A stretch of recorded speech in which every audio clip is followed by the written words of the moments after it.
Hello, welcome to my video. I'm going to be talking about the Instagram story viewers feature, and I've seen the term third personing popping up online. It's a bit self-explanatory, but it means essentially looking at your own profile or your own stories with somebody else in mind, trying to view it from a different perspective. This kind of got me thinking because I'm really interested in social media, how we interact with social media platforms. The Instagram story viewers feature never really sat right with me. The concept of being able to see who has seen your stuff is a relatively new phenomenon and didn't really exist before Snapchat.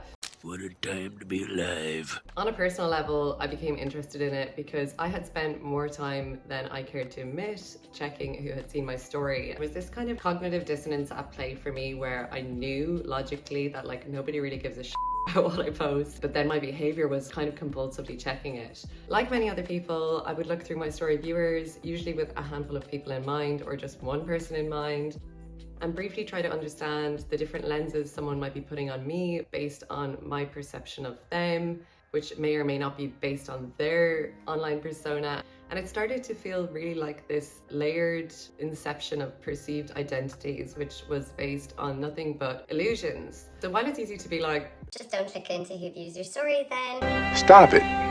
Get some help.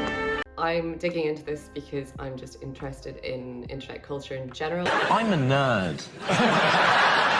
Okay? Leave me be.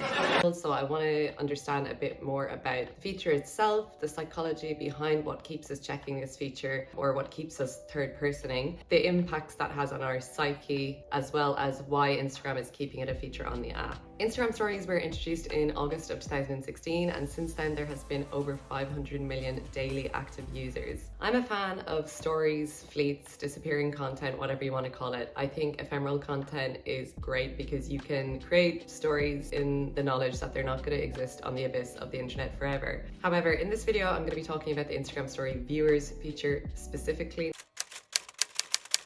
So what is the Instagram story viewers feature? It's when you swipe up and you can see everyone who has seen your story. You only need to take one look at Google search results to find out just how important this feature is to a lot of people. There's literally thousands of articles and think pieces written surrounding the topic of what the order of the story viewers means and different theories that people have based on research of the algorithm. Like many cognitive functions, our propensity to be curious as humans is driven by reward circuits and evolution. We learn something, it helps us in the future, we become better as a species, yada yada yada. However, studies have shown that we're also wired to be curious in instances where there is no reward. Psychologist Berline describes two elements of curiosity evident in humans. Specific curiosity refers to the desire to find out a specific piece of information, i.e., has my crush viewed my story? Or who is new that has viewed my story. Discovery of this information may also lead to a release of dopamine in your brain, which strengthens the neural pathways that form the behavior. Oh, you know, I think I know what it is. What? I think you might be in love. Diversive curiosity, on the other hand, is the general desire for stimulation, i.e. in the case of boredom. Let me go and tell you how I am right now. You're likely seeking some kind of a reward when you're checking who has seen your stories, but when you're viewing somebody else's stories or going on Instagram in general, you're typically looking for any kind of basic stimulation, you know, something that will help you evade the mundane reality, which is your life. Okay, so us humans, we're curious, we like to find things out, and we like to find things out for the sake of finding things out, but is there anything more at play here? The spotlight effect is a phenomenon whereby people tend to believe they are being noticed more than they really are. Being that one is constantly the center of one's own world, an accurate evaluation of how much we are noticed by others is rare. This is why we might leave a social situation feeling like everybody noticed a stupid thing we said or a bad shot you might have taken in a match. When our ancestors lived in tribes, they needed to ensure that they had the approval of everyone else. To commit a faux pas could have caused them to be exiled from the tribe, or in certain cases even meant death. Thinking that everybody around them was watching them kept them alive. While it's not likely that if we post something embarrassing on our Instagram, our local community is going to call for us to be beheaded, we have not evolved past the inability to recognize just how insignificant we really are. But the research has also shown that people overestimate the positive things too. Everyone will remember the time they wore that really nice outfit or did really well on their project. So why am I talking about this in the context of Instagram? Well, if you find yourself analysing your Instagram story viewers and trying to understand people's perceptions of you, this is likely a symptom of the spotlight effect.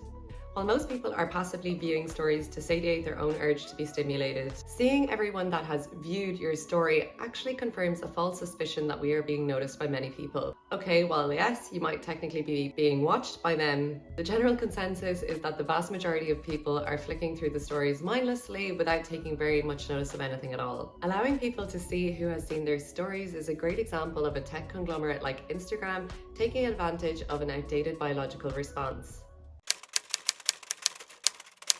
I think the danger of the spotlight effect in an online context is the suspicion that other people are noticing you more than they really are may be realized online and therefore translate into an offline context when people navigate their daily lives feeling like other people are watching them or observing them and have a lot more social anxiety as a result. A great example of the spotlight effect in action with regards to someone's online presence is creators and people with hundreds of thousands of followers apologizing for things that very few people may have noticed at all. I see this time and time and again when creators are saying, oh, sorry if I'm doing too much of this in my videos, or I know some of you noticed this about my kitchen fridge. What are you saying? Or however mundane a thing it may be. There might have been one person out of their hundreds of thousands of followers who could have picked up on something they may have already been conscious about, and therefore their suspicion that people might notice is confirmed. After all, many of us are being exposed to more people in half an hour online than the average tribesman might have been in his entire lifetime.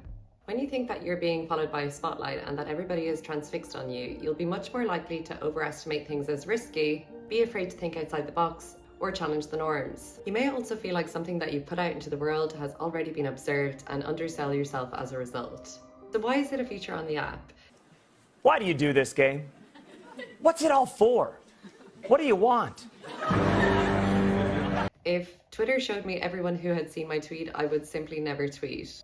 The key reason is that people definitely care. I have seen some crazy stuff online with regard to story views. Young people particularly attributing a story view to something as far as the person liking them or being so concerned as to be checking in with them, when really they're only clicking through probably every story within their carousel. Instagram's currency is your attention. They measure their success through the average viewer's watch time. If the Instagram story viewer's feature wasn't increasing the average viewer's watch time, it would have been removed from the app a long time ago. What I think is really insidious about Instagram's approach to this feature is that despite popular user demand for it to be changed, they have kept the algorithm very much an enigma. In a 2021 Mashable article, journalist Silva writes, I understand the detrimental effect that Instagram has on users globally. The platform is owned by Facebook, a company that famously exploits user data for ad targeting and is doing the same to roughly 1 billion monthly active users on Instagram. But if you're going to steal my data and put democracies across the world at risk, can you at least let me search who has seen my stories? This is a genius oversight by Instagram, because while you're searching through your Instagram story viewers,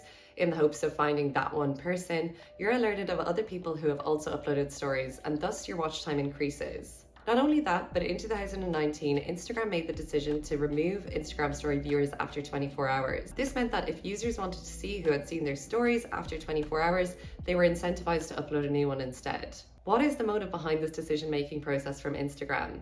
Is it user preference? No. Is it user experience? No. Is it for the betterment of society? No, God! It's to increase user watch time and activity. I think it's really easy with social media to internalize a lot of blame with regard to our behaviors, when really these tech platforms are pumping billions into making sure that these apps and platforms are as addictive as possible, or that you're engaging with features in specific ways. Checking Instagram story viewers and third-personing online can be very much an ego-affirming behavior, and while it may seem pretty inconsequential in its nature, I think it's important not to underestimate the impact that these behaviors have when they're compounded across an entire generation of young people. I know from my own experience using social media, it's taken a lot of self-awareness to step away from these behaviors and identify the different patterns that are taking place. So yeah, I hope that somebody found this video at least somewhat interesting, and thank you for watching.